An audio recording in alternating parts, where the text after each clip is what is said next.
હારે હોય તું જ પનોતી નથી ને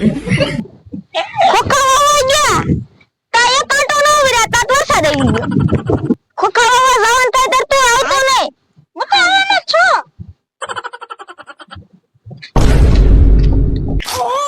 આવો બો હું તમારો જાદુગર બોલો હું દેખાડું 5000 રૂપિયા દેખાડો ને મારા તો હું થોડો કામે હોય પુત્રા મેક ને ખોખા વાવન બાકી છે જા ઈ તો હું શીખતો તો આવડી જાય ધંધે લાગી જવાય વાહ કઈક વરસાદ બંધ થાય એવું કરીને તોય ખોખા વાવી દેવી આ તમારે અરે હે ચાલે જાદુ ન થાય પનોતી છે તને કેમ ખબર અને ગામમાં એક સાયકલ માં રેલે બે ટાયર પંચર થઈ ગયા તેદુ ન લઈ જ ન જાતો તો તાત પનોતી લાગે ઈ જ પનોતી છે લે તું પનોતી હું અલ્લા હાલ આપડા પડામાં આટક મારતા ખોખા વાવે એવું હુકુ છુએ તો વાઈ દેવી તું તો નક્કી પાર દે બધું અલ્યા ભાઈ તું આયા બીજું તને આ જો તો અલ્યા ભાઈ આને હું શું કરું તું લાઈન એક મિનિટ ઠઠાડ તું માર આવ કેવું નહીં હાલ આપણે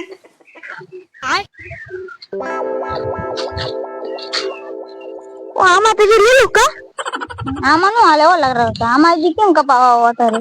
ખોખા નો હોય આજે આંકોન બાકી હે હજી તો ખોખા નો પર ટાઈમ વી જો કા હાલ બીજું કઈક વાઈ દે હાલ વાડી તો નક્કી કરી બીજું કઈક વાઈ દે તો હાલ તેમ કરી બેસ હાલ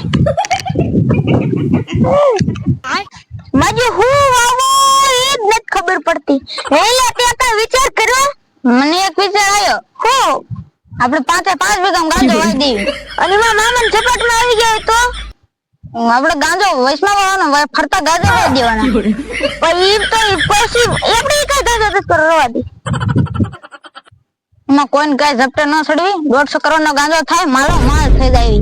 એમાં જો પોલીસ વાળા ઝપટે આવ્યો ને તો સાંભળું સોટાડ દી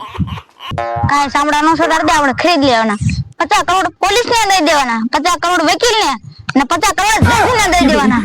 તો આપણે શું હતી ગાજર નો મુનાફો થાય ને આપણે તો આપણે ગાંજામાં કઈ વધ્યું નહીં આ વર્ષે એમને પૈસા દઈ દેવાના ઓલા વર્ષે આપણે વધે ને બધું એમાં આવતા વર્ષે પોલીસ ની વકીલ ની જજ ની બદલી થઈ ગઈ તો આપણે ઓલા વર્ષે ગાજર ભેગું મુનાફા દેવાના તો આપણે મુનાફો છે ને તું પણ એમ બુદ્ધિ વાપરે છો આટલી બધી લાલચ છે કે ઈ તો પૈસાનો ટુકો હો બાકી આપણો કરોડીપતિની બુદ્ધિ છે પેલા હું ધીરુભાઈ અંબાણી ભેગું કામ કરતો હતો તો કાઢી કેમ નાખ્યો તો આન ઘડે વધારે બુદ્ધિ વાપરવા માંડ્યો ને એટલે મને બહુ પૈસા વાળું નતું થાવું તો તું મને પૈસા વાળો કરવા આવ્યો એમ ને નક્કી તું મારા બાપે 5 વીઘા દઈને ગઈ તું રહેવા નહીં દે નક્કી જો તાર પાસેથી આવી બુદ્ધિ લેતો રહીશ ને તો હું જેવી ખીચડી ખાતો થઈ જવાનો